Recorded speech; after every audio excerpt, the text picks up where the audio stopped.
वो कौन सा फल है आजकल के मौसम का जो आपकी एनर्जी को सबसे ज्यादा बूस्ट करता है और डिहाइड्रेशन नहीं होने देता? उसमें मैंगो सबसे फर्स्ट पे है। मैंगो का मिल्क शेक पिया जाए, मैंगो फल वैसे खाया जाए।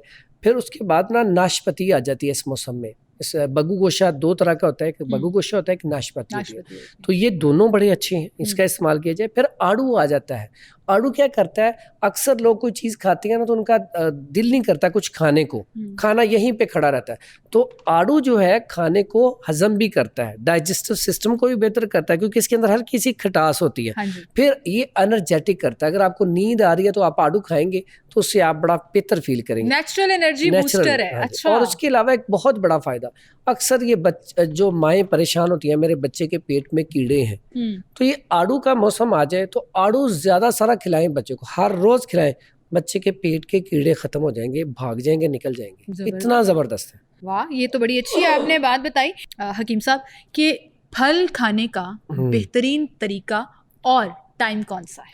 अच्छा, फल जब भी खाना हो कोशिश किया करें खाना खाने के थोड़ी देर बाद इस्तेमाल किया जाए। अच्छा, ठीक है। जब सुबह निहार हम उठते हैं तो उस वक्त फल का टाइम नहीं है, रात को सोते वक्त भी फल का टाइम नहीं है।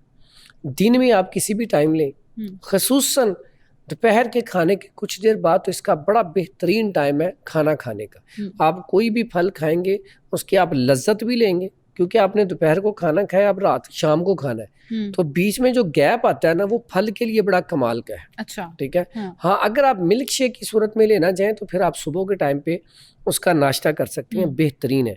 रात को सोते वक्त मिल्क शेक भी किसी भी फल का इस्तेमाल नहीं करना चाहिए, वो भी नुकसानदेह फैट पैदा करते हैं। तो अच्छा, फल जितने रात भी को हैं, फल का जो सबसे बड़ा नुकसान है वो आपको वेट गेन हो जाता है। हाँ, खसूसन मिल्क शेक की सूरत में तो नहीं खाना चाहिए। नहीं खाना चाहिए, सही है। अच्छा, ये जो आजकल हम फ्रूट्स की बात कर रहे हैं, अक्सर लोग ये कहते हैं जो पानी, और आपने सैलेड का भी जिक्र किया, तो सैलेड से मैं ये पूछना चाहूँगी कि अक्सर लोग कहते हैं जो पानी वाली सब्जियां हैं ना वो इस मौसम में कम इस्तेमाल करनी चाहिए, हैज़ा हो जाता है। आप कह रहे हैं पानी वाली सब्जियां मतलब सैलेड खाना चाहिए, तो उसका कॉम्बिनेशन क्या होना चाहिए? और पानी वाली सब्जी से मेरी मुराद खीरा है, क्या इस मौसम में खीरा खा सकते हैं? इस मौसम में सलाद खा सकते हैं, लेकिन सलाद आप ताज़ी काट के उसी टाइम खा लें। सलाद जब काटने के बाद थोड़ी देर पड़ी रहती है तो फिर इस पे पानी छोड़ देती है, फिर ये अगर खाएंगे तो इससे डायरिया होने का खतरा है। अच्छा। हाँ, बैक्टीरिया होंगे, आपको पेचिश लग जाएंगे, मोशन लग जाएंगे, वॉमिटिंग आना शुरू हो सकती है, उसमें आपकी तबीयत अपसेट हो सकती है। सलाद आप काटें, ऊपर लेमन निचोड़ें, लेमन तोड़ है इसका। देखे ना, अब लेमन आप मतलब आजकल के मौसम का बादशाह लीमू है। लीमू। अब आपने अरवी का सालन बनाया, आपको पता अरवी गैस करती है और ये डाइजेस्ट नहीं जल्दी होती, आप ऊपर थोड़ा सा लेमन निचोड़ लें, फिर आप अरवी के फायदे चेक करें कितने ज़बरदस्त है। इसी तरह आपने सलाद खानी है, सलाद के ऊपर थोड़ा सा लेमन निचोड़ लें। ठीक है। आजकल तो लोग जैसे वो दाल मूंग बनती है उसके ऊपर थोड़ा सा लेमन निचोड़ लेती है, थोड़ा ज़बरदस्त टेस्ट आ जाता है। तो मैं समझता हूँ कि आजकल तो इलाज है डायरिया के साथ लेमन, हल्की सी खटास आप इस्तेमाल कर लें, वो एक्टिव करती है आपको। बिल्कुल सही। बल्कि अगर बहुत ज़्यादा नकाहत हो रही हो, जिस्म कमज़ोर हो रहा हो, थकन बहुत हो रही हो, तो आप दारचीनी का कहवा बनाएं या लौंग डालें बीच में, एक टुकड़ा दारचीनी का हो, 2-3 लौंग हो, इसका कहवा बना के थोड़ा सा लेमन का टच दें, आप सिप ले लेके पिए, आप कहेंगे इतना ज़बरदस्त एनर्जेटिक।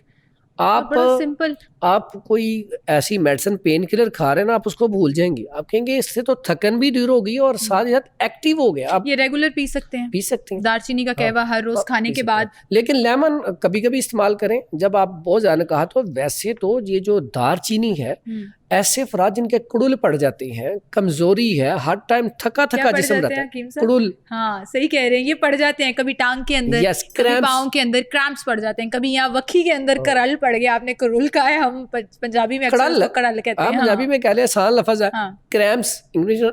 इसके लिए तो दारचीनी, गोल वाली दारचीनी हो, 1 इंच का टुकड़ा आप पानी में उबाल के पी लें या इसका पाउडर करके रख लें, 1 चुटकी सुबह दोपहर शाम ले लिया करें। ऐसे अफराद जिनको क्रैम्प्स पड़ते हैं, कड़ल पड़ते हैं, उनके लिए तो कमाल का। फिर ऐसे अफराद जिनके अंदर हर टाइम थके थके ही रहते हैं, बस जहां दिल किया बैठ गया, सुबह उठने को दिल ही नहीं करता, तो ये इस्तेमाल करें। इससे इंशाल्लाह अल्लाह के हुक्म से एनर्जेटिक जिस्म हो जाए। बिल्कुल सही। अच्छा, मुझे एक बात बताइएगा हकीम साहब, ये अक्सर जब हम दालचीनी का जिक्र करते हैं, आपने बहुत दफ़ा जब इसके इस्तेमाल के ऊपर भी बात की, तो हमेशा ये क्यों कहते हैं वो जो गोल वाली है वो लेनी है?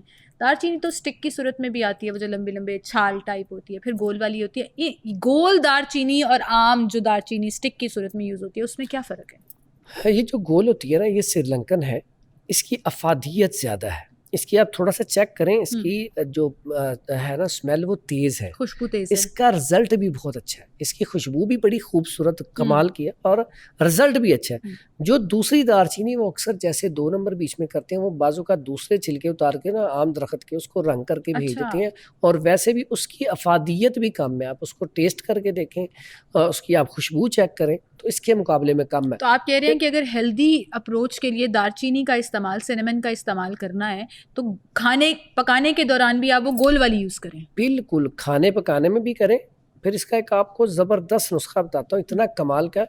ऐसे अफराद जिनको इन्फ्लेमेशन होती है, इन्फेक्शन हो जाती है, बॉडी के अंदर थकन भी है, कमज़ोरी भी है, अंदर ज़ख़म भी है, अल्सर भी है, तो ऐसे अफराद के लिए दालचीनी और हल्दी दोनों बराबर वज़न लेके पाउडर कर लें, 500 mg का कैप्सूल भर के एक रोज़ाना का खाना शुरू कर दें, बेहतरीन रिजल्ट है। अच्छा, फिर अगर आप कहें ना कि इस मौसम में कोई एनर्जेटिक नाश्ता कौन सा होना चाहिए कि बंदा नाश्ता कर ले और फिट रहे पूरा दिन, तो उसके लिए हल्दी लें, थोड़ी सी दूध गर्म करें, उसके अंदर थोड़ी सी हल्दी डाल लें, ये हो गया। उसके साथ आप एग ले लें, अगर देसी एग हों तो फिर तो कमाल की बात है, नहीं तो आप मजबूरी की हालत में दूसरे ले लें। तो आप जब हल्दी वाला दूध और साथ एग लेंगे और उस दूध में दालचीनी भी शामिल हो, यकीन करें आप बिल्कुल फिट, खास करके ऐसे अफराद जिनकी वर्किंग बहुत ज़्यादा है। आप भी कभी आप प्रोग्राम करती हैं, वो पी के जाएं, आपने कहना कि मैं तो उस वक्त से बड़ी फिट। एक तो अच्छा, इसके फ़ायदे कितने हैं, खून की सर्कुलेशन को बेहतर करता है, खून आपका गाढ़ा नहीं होने देता, आपके अंदर प्रोटीन की कमी नहीं होने देगा। फिर उसका प्रोटीन शेक है सर, मैं यही कहने वाली थी कि प्रोटीन से भरपूर होगा, और बजाय इसके कि जो लोग जिम जाते हैं, वर्कआउट करते हैं, हज़ारों रुपया खर्च करते हैं इन सप्लीमेंट्स के ऊपर, तो ये तो मुफ्त का प्रोटीन शेक है। उसके बाद चेहरे के ऊपर ऐसी जो खवातीन हैं या मर्द जो कहते हैं चेहरे के ऊपर ग्लो नहीं आता, वो ये हल्दी दालचीनी वाला दूध पिए, साथ एग खाएं, चेहरे के ऊपर ग्लो चेक करें, अपने बाल चेक करें। फिर उसके बाद उनके जिस्म में फ्लेक्सिबिलिटी, उनके जिस्म में लचक, वो चेक करें, क्योंकि खून की रवानी तेज होगी तो पट्ठों में ताकत आएगी, पट्ठों में ताकत आएगी तो ओवरऑल पूरी बॉडी को अगर आप फिट रखना चाहते हैं तो ये वाला नाश्ता गर्मी हो या सर्दी, मैं यही पूछने वाली थी, गर्मी हो या सर्दी हो, ये नाश्ता आप कर सकते हैं। हाँ बिल्कुल, जब ये बारिशें ना हो, बहुत ज़्यादा गर्मी हो तो उसमें आप अंडा स्किप कर सकते हैं, अदरवाइज ये दूध आप गर्मी सर्दी पिए, कोई नुकसान नहीं, कोई नुकसान नहीं है, बल्कि उल्टा इसका फ़ायदा है, ये आपको एनर्जी फराहम करता है। अच्छा, हम इस मौसम की बात कर रहे हैं और आपने माशाल्लाह इतने अच्छे अच्छे मशवरे दिए हैं जो मुझे से बहुत से लोग अगर फॉलो कर लें तो हमारी ज़िंदगी जो है ना वो सही ट्रैक पर भी आ जाए और हेल्दी साइड पर भी। यकीन करें, आपसे बात करके मुझे खुद बहुत सीखने को मिलता है।